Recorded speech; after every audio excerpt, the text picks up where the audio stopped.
বাংলা ভাষার উনি কে? বাংলা ভাষার উনি কে? বাংলা ভাষা রক্ষা করার উনি কে? ওনাকে কে সেই হকদারি দিয়েছে? দেয়নি। যেদিন প্রণব মুখার্জিকে রাষ্ট্রপতি করার কথা বলা হয়েছিল বাঙালিকে, সেদিন প্রথম বিরোধিতা উনি করেছিলেন।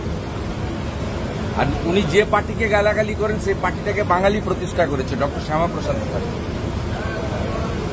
আমাদের বর্তমান প্রধানমন্ত্রীর অ্যাডভাইসার ছিলেন লেট বিবেক দেবরয়, বাঙালি। অর্থনৈতিক উপদেষ্টা যিনি আছেন সঞ্জীব সান্যাল, বাঙালি। কয়েকদিন আগে কেন্দ্রীয় সরকার একজন কৃতি অধ্যাপক অসীম ঘোষকে হরিয়ানার রাজ্যপাল করেছেন বাঙালি। সব কথা এখানে না বলেই ভালো। দেখুন, ভারতীয় মুসলিমদের নিয়ে আমাদের কোনো আপত্তি নেই। আমরা কোনোদিন বলি না আমরা তাদের বিরোধিতা করি না। মোদিজির সমস্ত স্কিমের বেনিফিট কিন্তু সবাই পায়। কিন্তু বাংলাদেশি মুসলমান এবং রোহিঙ্গা মুসলমান তারা ভারতীয় নয়, পরিষ্কার কথা। ভারতীয় শিখ, হিন্দু, খ্রিস্টান, জৈন, মুসলিম যেই হোক, তারা ভারতীয়। সবাই মিলেমিশে আমরা থাকবো, যে যার রাজনীতি করুন। তারা আমাদের হিন্দুদের পার্টি বলেন, কিন্তু মোদিজির কোনো স্কিম কোনো একটা ধর্ম সম্প্রদায়ের জন্য নয়, পরিষ্কার কথা বলি।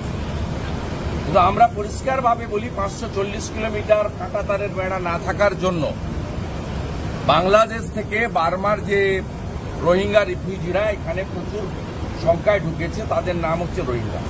2017 সালে মুখ্যমন্ত্রী তাদের ইনভাইট করেছিলেন।